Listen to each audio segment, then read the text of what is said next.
Unlike Mexican sopaipillas, which are puff pastries that are sweet, coated in sugar, and often served with honey, Chilean sopaipillas are savory, a salty alternative to bread with the seasonal flavor of pumpkin added in. Let's get started. In a stand mixer with the bread attachment, I'm combining 2 cups of flour, 2 teaspoons of baking powder, and 1 teaspoon of salt. I'm going to gently stir that around to get that integrated and mixed together. And then we're going to add 2 more final ingredients.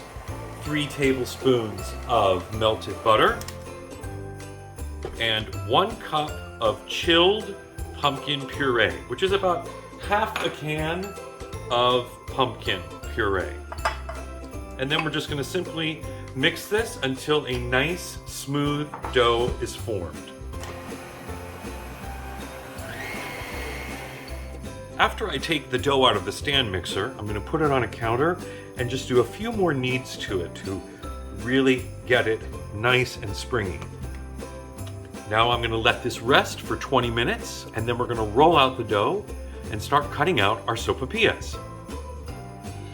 Working on a lightly floured surface with a floured rolling pin, I'm now going to start rolling out my dough after it's been resting for about 20 minutes. You want to roll it out to about 1/4 of an inch thick or about 2 centimeters. You want it nice and thin to make your sopaipillas.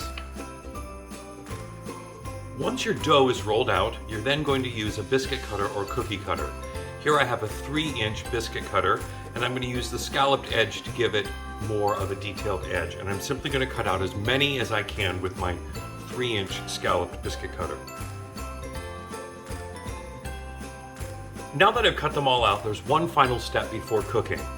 Unlike Mexican sopaipillas, which you want to puff up when you fry them, Chilean sopaipillas are flat, so we have to poke several fork holes in them so that they stay nice and flat. Once the center of your pan has reached 350 degrees, it's time to start cooking the sopaipillas. You're going to do each side for about 2 to 3 minutes, working in batches. You don't want to overcrowd your pan too much.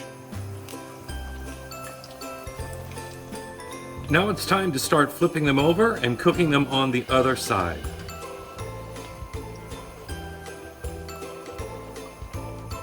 And there you have it, Chilean sopaipillas.